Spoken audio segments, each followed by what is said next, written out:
from an Airstream somewhere in Tornado Alley, bringing you the people, places, and stories from the Panhandle to the Red River. This is your Only in Oklahoma show. And welcome to the show. Today we're headed on tour at the Overholser Mansion with Preservation, Oklahoma. And weather permitting, we're rolling with the top off. Yeah, not down, but completely off. Well, the 10th Circuit Court says we can anyway. I'm Brett. And I'm Harley. What's going on? Brett, we have a jam-packed week. I live at the studio. I feel like I'm writing letters back home, letting the family know I'm still alive.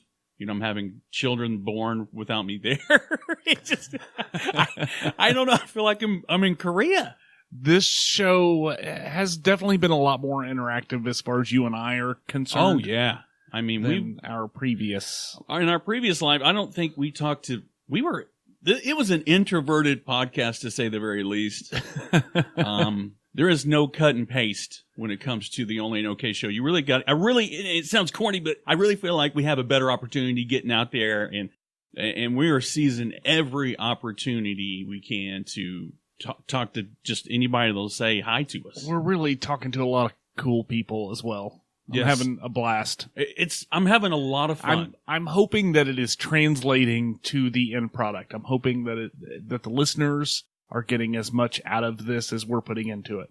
I feel, not to be sappy, but I consider myself lucky. I get to sit across from, a friend I've had for almost 2 decades, and he records sometimes without a shirt on. And I'm okay with it. And it's not because he's stressed. It's because he's comfortable now. And that's what I like about this show. That's horrible. That's a horrible lead-in to our first interview. It is. But some things I didn't know that we're going to find out is that the Overholser Mansion has zero to do with the lake. Kind of. Kind of? Yes, yeah. Kind of. I agree with that. Well, let's find out. All right, 6 goes into 7. 1 is... God, I'm so frustrated. I'm scared to death.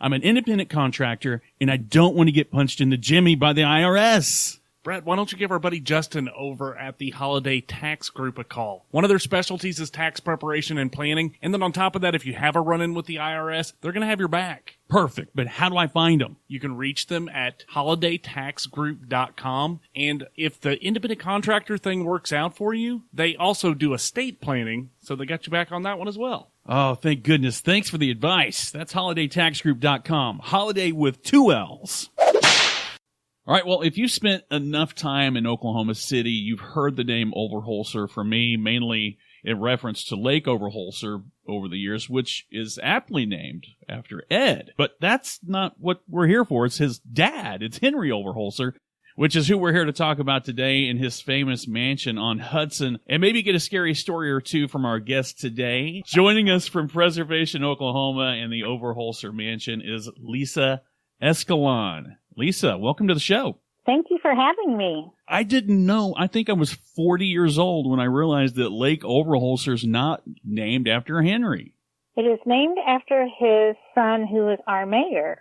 And by the time the lake was finished, Henry Overholser had already passed on. He died back in 1915. So, he died pretty early on. And he was 69 when he died, but no, his son became our mayor in 1915 and got to see the lake finished. Lisa, before we get too deep in the woods on Overholser Mansion or Overholser in general, do you mind telling us a little bit about you and how you are related to Preservation, Oklahoma?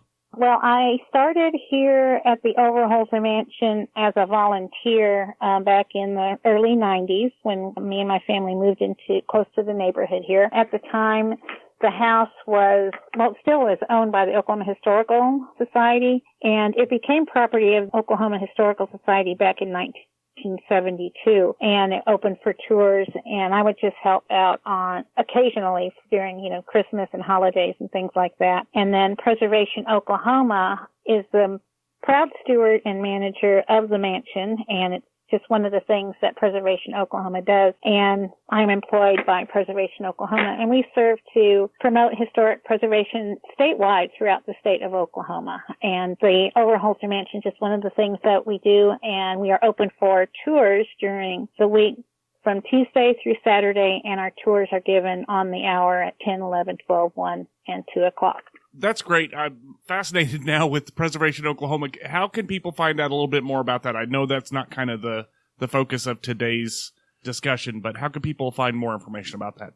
Well, you are welcome to get plugged in with Preservation Oklahoma by visiting our website, preservationok.org, and we have several programs that we do throughout the year. We have a gravestone workshop. We have most endangered places. We do archaeological things, but please visit our website at, like I said, preservationok.org, and become a member. We have a membership set up on our website as well. So please visit our website for more information. Perfect. We'll put a link in the show notes on that one. Great. All right, so Lisa, kind of moving forward, well, kind of almost going backwards in time, tell us a little bit about, for a lot of people that don't know, how influential Henry Overholser was over the city and the state of Oklahoma. Yeah, he's like one of our little known, I think, Oklahoma characters. I mean, it shouldn't be like that, but that is thing I hear about, almost daily from our visitors, mostly our local visitors. And, most of our visitors are from out of state. And to be quite honest, we get people from all over the world visiting the Overholser Mansion right here in Oklahoma City. But so many of our local citizens don't realize how influential he was. He was originally from Ohio, and he built about a dozen buildings in downtown Oklahoma City. He was very involved in almost every aspect of developing the city after his arrival back in 1889. And what really brought him here were our land runs. We had like several. And he was already a very wealthy businessman by the time he arrives here. And what brings him here are land runs, and he simply packs up train car loads full of building supplies, lumber, and prefab buildings, and immediately he is in business. He arrives here to Oklahoma Station, and, Oklahoma Station is in its infancy. It's mostly a tent city, and he brings in much-needed building supplies and lumber. So he builds one of Oklahoma's first hotels, the Grand Avenue Hotel, and he erects his buildings along what is now Sheridan and Robinson Avenue. And as I mentioned, his buildings no longer stand, but his block would have been exactly where the Colcord Hotel now stands today, which is in the heart of Oklahoma City. So, Lisa, am I correct in saying that Henry Overholser was one of the first people, if not the first person, to ever build a two-story structure in Oklahoma City? Is that correct? Right. Oh, yes. That is amazing. And in the earliest Oklahoma City photographs, and this all gives everybody a chance to Google Henry Overholser and early Oklahoma City images. When you Google 1889 Oklahoma City images, you see Henry Overholser's row of buildings, and they all look alike, and they're all together. And not much else around, all of those buildings. You can see how sparsely populated, and not a tree in sight, really. So was it around 1907 when those buildings were torn down? It was probably ongoing. He did fall ill in 1911, and that took him out of, he didn't conduct any business after that. He suffered a stroke, and that left him bedridden until he died in 1915. Wow. But not only did he build one of the first hotels, he built Oklahoma City's first opera house, the Overholser Opera House. And it later became the Warner Theater. And the Warner Theater stood, I believe, until the mid-'80s. But he was county commissioner. He ran for mayor twice. He was one of the major investors in the streetcar system, which, is back up and running. And he was one of the he was really involved in almost starting the State Fair of Oklahoma. He was a general manager of the State Fair Association of Oklahoma. And his son, Ed, was also, serving with him along with good friends like Mr. Klassen and C.G. Jones. And so he was really instrumental in almost everything. And like I said, he died in 1915. He did have this two-story buildings, and they were later replaced with brick structures. But again, none of his buildings no longer stand, just the house and the carriage house. Now, another thing is, am I mistaken? There are markers out at State Fair Park with Overholser's name on those. Is that correct? I mean, I think I remember seeing something like that when I was a kid.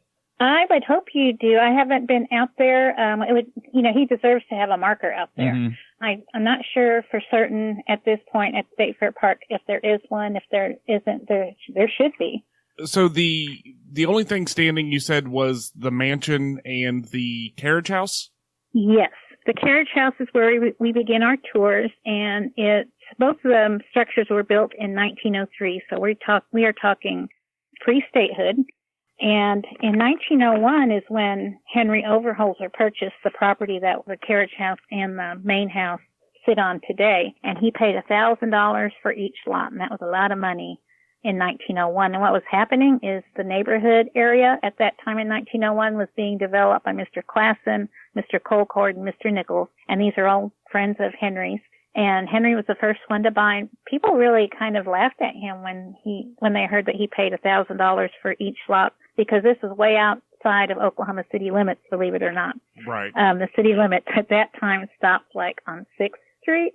So this is way out in the country, and he would encourage others to build their homes out here, and he further encouraged them to outbuild him. So today we have, over 1 square mile of historic homes located just north of downtown Oklahoma City today.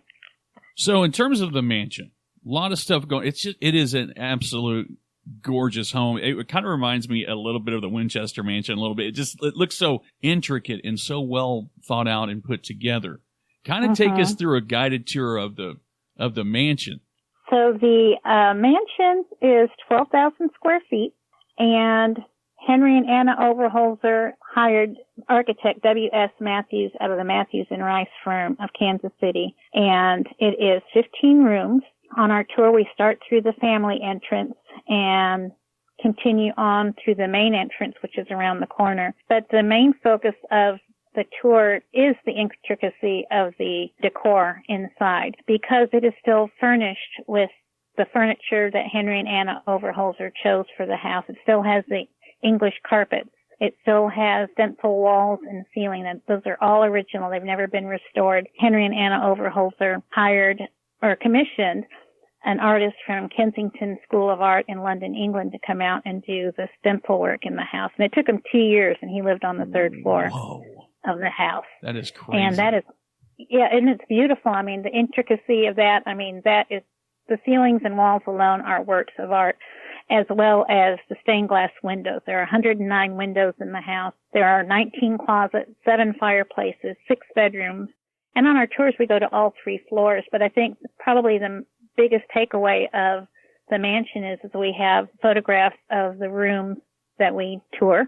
And we also have photographs of those same rooms from 1916. And those photographs were taken by Anton Klassen. And when you look at the photographs and look at the rooms, everything is still in place. The daughter, they did have a daughter, Henrietta Owen, who was born in the house in 1905. And she grew up in that house, married in the house. She married David J. Perry. And she and her husband, J. Perry, live in the house. And they lived there until she dies in 1959. And at the time of her death, her husband, J. Perry, becomes the sole heir because they never had any children. So the Overholser Mansion never had any descendants for it to be passed along to. And that's how it became a property of the Oklahoma Historical Society. David J. Perry conveys it to the Oklahoma Historic Society in 1972. And he leaves all the contents in it. And like I'm saying, the furniture is still pretty much in the same spots as they were in 1916 photographs. And we call the house frozen in time because everybody just needs to come by and see the house. It's one thing to see the photographs that you find online, but not until you walk into that house that you see everything is still in its place. It's like literally a giant time capsule. So, Lisa, from its last inhabitants until it became a museum, what's the process of turning it into a museum, and how long did that take before it actually took place? It probably took almost 10 years after J. Perry conveyed it to the Historical Society. There was a sessioning and inventory to be done. And it was probably with a house this big and as large as it is, and with all the contents, you can imagine, what a long process that would have been. Kind of researching where the furniture was brought in from. Henry Overholser, in fact, some of the furniture in the smoking room he acquired at the World's Fair back in 1893. That furniture is still in the house. And, that kind of process took a long time. So it really, probably till in 1982, it first opened for tourists. It was almost like 10 years for it to actually open its doors to the public. Well, that kind of the history is what leads me into kind of where we've had a death in the house. It's had a lot of history in the house. What are some things that have kind of happened? Have you had any paranormal experiences yourself? I have. I just got off from a phone call from another volunteer who volunteered when I started years ago, and she was relaying something that happened to her and asked me pretty much the same thing you're asking me. The only death in the house was Henry Overholser. He died while he was ill, after a long illness, I should say. And from the very time I began volunteering, again, during holidays and special events, just doing setup and things like that, talking to other volunteers, it was, conversations that were held like, so, you've heard the stories about the house, right? And like, yeah, kind of. And, other volunteers would relay things. And it was just kind of, I would shrug it off because, it's like, oh, some of the stories they told was like, oh, that could have been anything. For instance, like one of the housekeepers vacuuming ran off the property because the vacuum electrical socket, the vacuum was unplugged from the socket while she was vacuuming, and, things like that. And, those are kind of like sound like they were lame. And so, well, there was, different explanations for that kind of thing. And so those are the things that I heard at first. And then I heard from other workers of the Historical Society would ask me, have you seen her yet? Have you seen her yet? And again, that's something I would like shrug off. And the main story about the house is that they see Mrs. Overholser in the window. And that's one of the first stories I heard from other volunteers. And again, that was something I shrugged off. And other volunteers that worked at the house have seen her. Some of the maintenance workers from the Historical Society have seen her. This is a story that's gone on for many, many years. Mrs. Overholser is reportedly seen walking across the music room. I think it was by Mary Ellen Monroney, who was married to Senator Mike Monroney, who established our FAA headquarters here in Oak City. So that's how far back that story goes. That would place it in the 50s or 60s when that took place. And so we know that the house was built by Henry and Anna Overholser. I always say that he built the house for her because there's a lot of English influence in the house. When you visit, you can certainly recognize that. And that would be because Mrs. Overholser was raised by her stepmother, who was from England. Oh, okay. Makes sense. And so, yeah, that makes sense. So that kind of ties that in there. But just the thought of the decor that's in there, like, for instance, the design on the ceiling of the dining room, which is hand stenciled and painted by the artist from England. For instance, the design in the dining room, it is copied from her Limoges china pattern that is set on the table. Yes, and it's the largest set that we have. I believe it's her wedding china. I could be wrong. It's like an 18 to 20 place set. We have other sets that belong to Mrs. Overholser, but they are nowhere near that large at all. They're like 10 to 12 place settings. Nothing really remarkable about it. Not like the Limoges, which has platters and tureens and double handle consommes, and it's an expansive china set. But you're wealthy, you can have your favorite china set absolutely painted on the ceiling. And I think that would illustrate probably more to the point of if she's going to be there. I mean, all of her stuff is there. Her energy signature, her fingerprint, her history is there. Definitely. Yeah. And in fact, not only her china is still there, Henry Ione, the daughter, her clothes are still there. Her clothes are still hanging in the closet. Her shoes are still there. The bed spreads are still there. The daughter's report cards from school are still there. Her school books. I mean, it is that, and that's how complete this house is. It is 95 to 98% original. We even still had a suit that belonged to Henry Overholser. We had it displayed in our carriage house, which we've recently did a restoration of it. We repainted and pulled up indoor-outdoor carpet that was in here, and his suit was still here. And, it just really takes you back, because when we had to take it back to the Historical Society and dismantle it, it is you do have to think about it. It's like, my goodness, here I am, I'm handling Henry Overholser's suit, from over 100 years ago. In fact, the mansion is turning 117 this month, October. Wow. That's awesome. That's great. That actually kind of leads into my next line of questioning. It's the right time of year for the spooky sort of thing, and the spookier side of normal historical locations. What kind of activities do you have going on during the month of October to highlight this side of your museum? So every month you have a tour in the evening called Mysteries of the Mansion. We do that, up until October. And in October, that leads us into our event that we call Scary Tales. And it basically is a tour of the mansion at night in the evening. And we go through, it's basically like a daytime tour, which takes almost an hour. Except on our Scary Tales, we go all the way up to the third floor, which was it was a staff area up there. But on the third floor, we take time and we share stories, not only myself, but my volunteers, and we tell of the stories and phenomenon that have happened to us personally in the house. So it's just a little bit more involved, and it's just not one person, but many stories. And with the house that's 117 years old, there's quite a few stories from different people. And we also have our visitors share some of their stories, because we have some return visitors on each of these Scary Tale events. And I had one visitor share something that happened to her, which was pretty intriguing. But, it's 117 years. There's stories there. Yeah, there's quite a backlog. Yeah. Now that activity is actually sold out, right? So yes, it is. But we will continue Mysteries of the Mansion. I think it'll be probably beginning in February or March, and those are held the third Thursday of the month. And it is an evening tour, but we do throw our some stories in there as well, because you can't be visiting a mansion at night without having some kind of story. So yeah, gotta have that.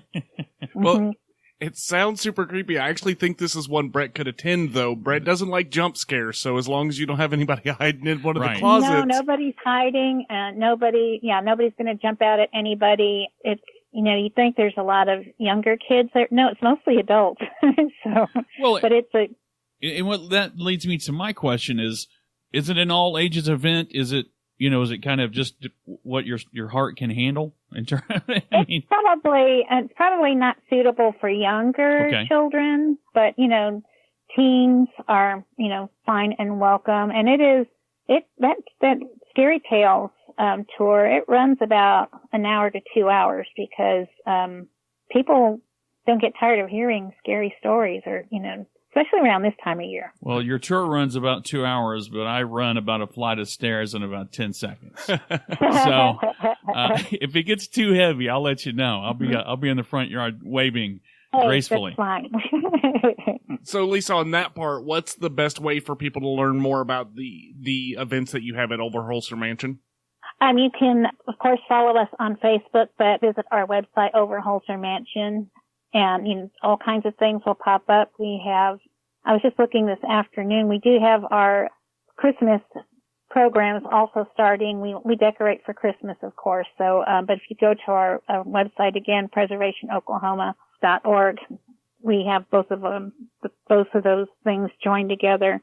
But also just come by for a visit. We're located at 405 Northwest 15th just north of downtown Oklahoma City. And, invite everybody to come and take a tour if they haven't been here already, because it's definitely something to see. Perfect. Lisa, it's been great having you on the show. Absolutely. Well, thank you for having me. Well, thank you for taking the time out, and we will definitely be sending people your way. Not for the Scary Tales, sold out, but for your tour. But but anytime they want to take a tour, we're very happy to throw in a ghost story or two. Or 2. Or 3. Lisa, thanks for being on the show. We appreciate it. Thank you. Once again, a history lesson. Learning things at 42 that I have yet to learn my entire life. I consider myself somebody that loves Oklahoma history, and I didn't know these two Overholsers were two separate people. I didn't know that, and I honestly didn't realize the connections to Oklahoma history at all. I didn't I took Oklahoma history. I took Oklahoma history. I loved history. But I will say that Henry Overholser does not get much love. Yeah, I guess Ed gets all the love because of the lake. Yeah, because of the lake. Absolutely. But, yeah, I don't know. But I'll say this. Even though I felt like we were out of our depth of field, we were invited to come back, do a show on the infamous third floor. It sounds so sinister, on the third floor. Yeah. I don't know. It just elicits a whole lot of creepy feels for me, just even saying, yeah, you guys can come up to the third floor. Well, look, hey, no. I'm relieved that the Scary Tales is sold out because now I don't even have an opportunity to have the pants scared off of me. But So occasionally, Brett, we are going to be covering news stories that affect travel and tourism in the state of Oklahoma. Absolutely. We have just one of those stories coming up right after this. Okay, before we go any further, where'd you get that shirt? You mean this custom designed Only in OK shirt? Dude, the podcast is 17 seconds old. The guys over at Master Threads printed them up for us. Well, apparently not us. I don't have a Only in Oklahoma shirt. Oh, did you not get yours? Oh, and apparently a hat as well, embroidered? How is this even possible? Brett, I'm just going to say that Master Threads is an Oklahoma-based company specializing in professional graphic design and embroidery. And apparently lightning fast turnaround? Absolutely. So they had made shirts for us in the past, back in the days when we were only internationally award-winning podcasters. Mm-hmm. They nailed that order too. Well, apparently I'll have to call Jeff and the team at Master Threads myself to make it happen. But if you need local products from a local company you can trust, check out Master Threads at masterthreads.us. That's masterthreads.us. Master Threads. I mean, how do you start it? It's people are getting topless in OKC. I mean, what is the situation? Okay, so the 10th Circuit Court of Appeals recently had a ruling that impacts Oklahoma. In, what, 4 other states? 4 or 5 other states. Something like that. But basically, the ruling was that women can go topless anywhere a man can go topless. Right. Now, you said something hilarious to me when we were discussing doing this topic, and this is a touchy subject. And okay with the pun. Go ahead. That wasn't a pun. Okay. I apologize. This is a sensitive subject. That's okay. And we almost didn't do the story. We almost didn't cover the story. Yeah. Because it's a sensitive. I mean, it's a touchy. There is a thin line. But you said to me, okay, you said, Harley, we can attack this like adults. Like adults. And I absolutely do not agree with that at all. But more importantly, you said to me, you told a joke that you wanted to use as a segue into this news story. Right. Why don't you share that joke now? Okay, so I'll bounce it off you like we're just telling it, like I'm telling you a joke. Fair? Fair. How do you scare a bee? How? Well, the same way you scare one in Bricktown on a Saturday afternoon. Boobies. Right? No? No. It's inappropriate. You're right. It is. But it is something that is impacting tourism in the state or will impact tourism in the state. Basically, this started internationally, the Free the Nipple Act. Okay, so hang on. With that being said, how seriously of a movement are you? Are you wanting to be taken seriously with a tag like that? Yes. We searched. We looked for the law. We wanted the professionally written, what's it called? And we couldn't find anything. No, but apparently another name that is going by is the Top Freedom Movement in the U.S. Okay. Again, it's one of these things. I personally don't have a problem, with women, as a personal preference. Absolutely. I have no problem. But from the standpoint of travel and tourism, you got to know that people are going to say, what about the kids? How are we supposed to take our children to this event if they're going to be seeing boobs? Well, in my opinion, I see what they're saying. They're basically, and you said it kind of in the opening, they're looking to go topless wherever men can. So that means, hell, anywhere.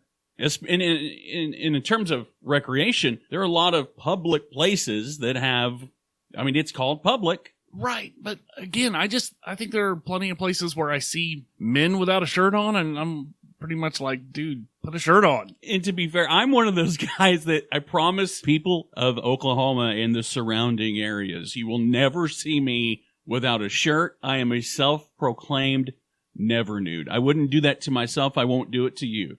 But I'm not about dousing your freedom. But I just want to know, is it an eyesore? Well, apparently we missed an event. Yeah. Last weekend. We did.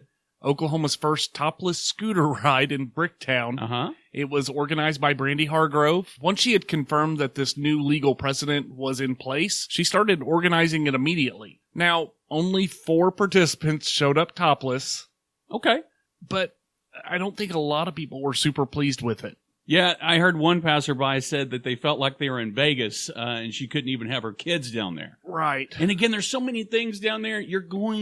There's just not an adult there's no such thing as an adult playground. There's just, well, I guess there are some places in the city that could be classified as adult playgrounds, but I don't know. How do you feel about having your privacy in public?